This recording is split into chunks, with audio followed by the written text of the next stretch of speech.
Hello friends, आप लोग का हमारे चैनल पे स्वागत है। ट्रिगोनोमेट्री चैप्टर हमने स्टार्ट किए हैं, तो चलिए हम इसमें सबसे पहले बेसिक को समझते हैं कि त्रिकोणमिति है क्या, और इसमें हम क्या क्या पढ़ते हैं। क्लास 10th का सबसे इम्पोर्टेंट टॉपिक है।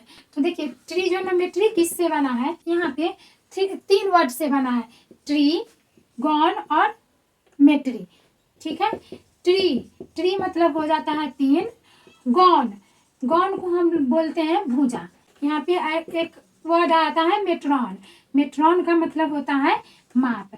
ठीक है, यानी ये त्रिकोणमिति, ट्रिगोनोमेट्री, ट्री, गॉन और मेट्रॉन से मिलके बना है। अब यहाँ पे एक वर्ड आता है त्रिकोणमिति अनुपात, ट्रिगोनोमेट्रिक रेशियो। ये क्या होता है, तो हम यहाँ पे त्रिकोणमिति अनुपात 6 तरह का होता है, जो हम पढ़ते हैं sign, cos, tan, cot, sec, cosec. तो यही त्रिकोणमितीय अनुपात है। ठीक है, तो हम उसको निकालना सीखेंगे कि साइन, कॉस, टैन, कॉट का फॉर्मूला क्या होता है और उसको हम कैसे इजीली याद रखेंगे, सो हम सीखेंगे।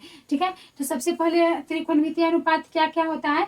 तो 6 त्रिकोणमितीय अनुपात आता है, साइन, कॉस, टैन, कॉट, सेक और कॉसेक आता है।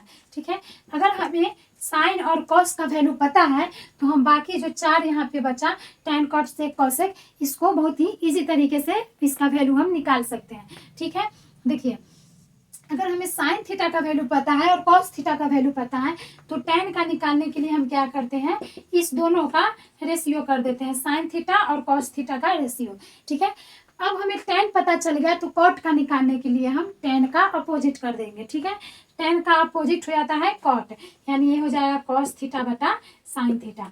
और सेक होता है कॉस के अपोजिट, तो कॉस थीटा, तो सेक थीटा को हम लिखते हैं 1/cos थीटा और कॉसेक को लिखते हैं 1/sin थीटा। ठीक है, इसमें थीटा लगा दे रहे हैं। तो यही त्रिकोणमितीय अनुपात है। या किसी एक का भी वैल्यू अगर हमें पता है तो हम उससे cos, tan, cot, sec, cosec का वैल्यू आसानी से निकाल सकते हैं। ठीक है, जैसे मान लीजिए हमें टैन का वैल्यू पता है, टैन थीटा का, तो हम इससे साइन, कॉस, सेक, कॉसेक, कॉट जो भी आया, पांचों का हम अनुपात यहाँ पे पांचों का वैल्यू निकाल सकते हैं। ठीक है, तो पहले इसका फॉर्मूला क्या है सो हम सीखते हैं। ये हम एक समकोण त्रिभुज बनाए। ठीक है, ये एक समकोण त्रिभुज है।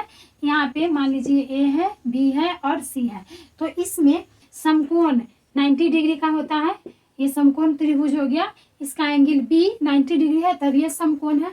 देखिए, अगर हमारे पास ऐसा त्रिभुज है ए बी सी और एक कोण 90 डिग्री है, तो ये समकोण त्रिभुज हो गया।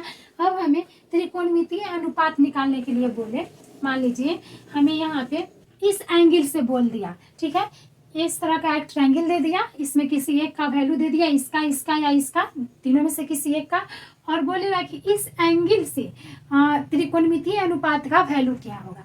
ठीक है, तो इस एंगल से अगर हम देखते हैं तो न्यून कोण, अगर इसको हम मानते हैं थीटा, इस एंगल को थीटा मानते हैं, तो इस एंगल के सामने का जो भी भुजा है वो क्या हो जाता है, वो लंब हो जाता है। ठीक है, जिस एंगल से पूछे उस एंगल के सामने वाले भुजा को हम लंब मानते हैं। इसको हम इंग्लिश में परपेंडिकुलर बोलते हैं, इसको हम पी लिख सकते हैं। ठीक है, लंब। ये वैल्यू ए सी है, ये कर्ण होता है, जिसको हाइपोटेनस बोलते हैं इंग्लिश में एच, और नीचे वाला जो ये आ गया ए बी, ये बेस हो गया, जिसको हम आधार बोलते हैं। ठीक है, एक तो 90 डिग्री है, अब हमें इसी दोनों से रेशियो निकालना है। तो इस एंगल से लिए तो इसके सामने वाला लंब हो गया, आधार हो गया, एक कर्ण हो गया। अगर हम इस एंगल से लेते हैं, मान लीजिए इस एंगल से हम लेते हैं, तो इसके सामने वाली भुजा लंब हो जाएगी। ठीक है, अगर हम इस एंगल से निकाले तो इसके सामने वाली भुजा लंब हो गई। अगर इस एंगल से हम निकालते हैं रेशियो, तो इसके सामने वाली भुजा लंब हो जाएगी, आधार हो जाएगी, कर्ण वही रहता है, कर्ण चेंज नहीं होता है। तो देखिए, पहले हम यहाँ पे लिखेंगे एंगल ए के सापेक्ष। ठीक है, एंगल ए के सापेक्ष हमें साइन ए का वैल्यू निकालना है, एंगल ए के सापेक्ष साइन ए का वैल्यू। तो फॉर्मूला है साइन थीटा बराबर होता है लंब बटा कर्ण, साइन ए बराबर हो जाएगा लंब बटा कर्ण। इसको हम पी बटा एच लिखते हैं शॉर्ट में। देखिए, अब साइन ए से लंब, अगर हम इस एंगल से ले रहे हैं तो लंब कौन वाला हो जा रहा है, ये हो जा रहा है बी सी, बराबर हो जाएगा बी सी बटा, और कर्ण ए सी ही रहेगा, तो कर्ण हो गया ए सी। ठीक है, अगर हम कॉस ए का वैल्यू निकाल रहे हैं तो कॉस थीटा बराबर होता है आधार बटा कर्ण।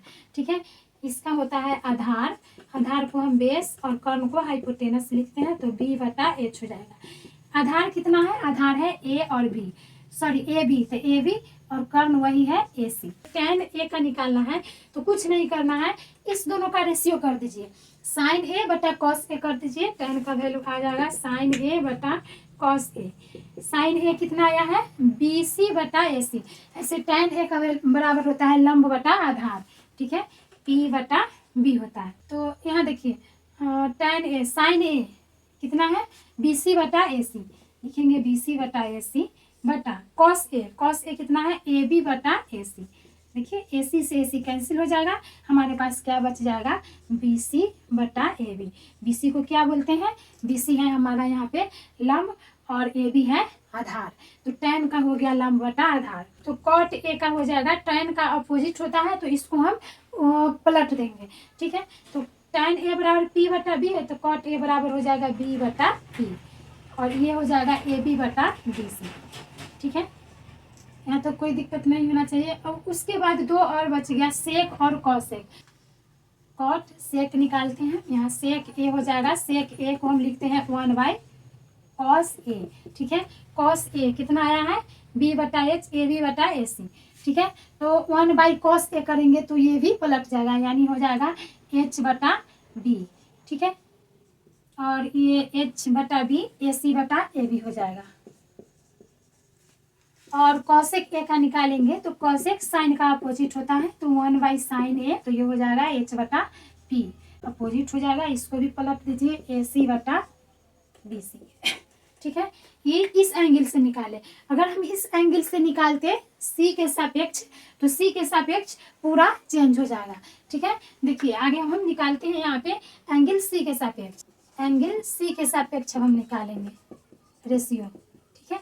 एंगल सी के सापेक्ष क्या हो जाएगा, साइन सी कॉस सी, सी के सापेक्ष लंब ये हो गया, सी के सापेक्ष हम यहाँ पे निकाल रहे हैं, तो लंब ये हो जाएगा पी सी के सापेक्ष, ठीक है, समझ में आना चाहिए।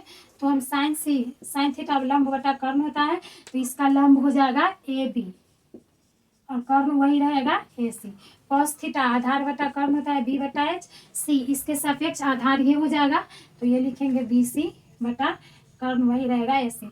अब tan सी का निकालना है, साइन सी बटा कॉस सी, ये हो जाएगा पी बटा बी, और इसको हम यहाँ पे साइन सी का वैल्यू डालेंगे ए बी बटा ए सी बटा बी सी बटा ए सी, तो ए सी से ए सी कट जाएगा, यहाँ बच जाएगा ए बी बटा बी सी, ठीक है।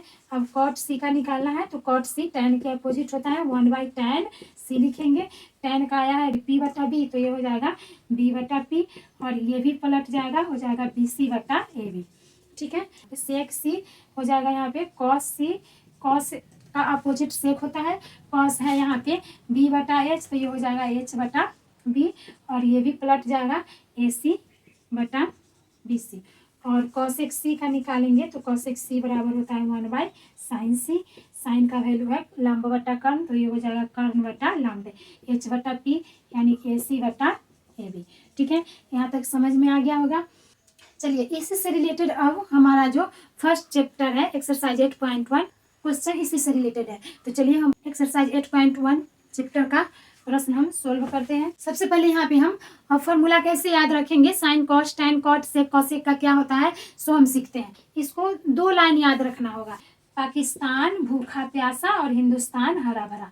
फर्स्ट लाइन पाकिस्तान भूखा प्यासा, पी से पाकिस्तान, तो यहाँ पे पी लिखेंगे, पाकिस्तान भूखा प्यासा हिंदुस्तान हरा भरा, ठीक है। फर्स्ट लाइन पाकिस्तान भूखा प्यासा हिंदुस्तान हरा भरा, यही दो लाइन से ही हमारा पूरा इसका जो है फॉर्मूला जो याद हो जाएगा। साइन थीटा का फॉर्मूला क्या होता है, तो हम बोलते हैं लंब बटा कर्ण, ठीक है। यहाँ याद रखेंगे पी बटा एच, पी से लंब और एच से कर्ण। कोस थीटा का वैल्यू क्या होता है, आधार बटा कर्ण, आधार को बेस भी बोलते हैं और कर्ण हाइपोटेनस, बटा कर दिए, कॉस थीटा का वैल्यू बी बटा एच हो गया, ठीक है। टैन होता है लंब बटा आधार, लंब को पी बोलते हैं और आधार को बी, पी बटा बी, ठीक है। देखिए साइन कॉस टेन का याद हो गया, सिर्फ 2 लाइन याद रखना है। अब जो 3 और बचा कॉट सेक और कॉसेक, उसका भी इसी तरह आसानी से निकल जाएगा। जैसे यहाँ कॉट का निकालना है तो कॉट थीटा होता है टेन का अपोजिट, तो यहाँ लिखेंगे 1/tan थीटा। जैसे ही 1/tan थीटा लिखेंगे ये पलट जाएगा, हो जाएगा b/p। ठीक है, उसके बाद आ गया सेक थीटा। सेक कॉस का अपोजिट होता है कॉस थीटा है आधार बटा कर्ण, ये भी पलट जाएगा, h/b हो जाएगा। और कॉसेक थीटा होता है साइन का अपोजिट, 1/sin थीटा। साइन है लंब बटा कर्ण, p/h, ये भी h/p हो जाएगा, पलट जाएगा। ठीक है, तो इस तरीके से हम साइन कॉस टेन का फॉर्मूला याद रख सकते हैं। सेकेंड चैप्टर जब हम सोल्व करेंगे तो साइन 0 से लेकर के 60 तक का वैल्यू याद करने का, उसका भी एक ट्रिक है याद करने का, वो हम सिखाएंगे। ठीक है, तो फर्स्ट चैप्टर के लिए इतना ही।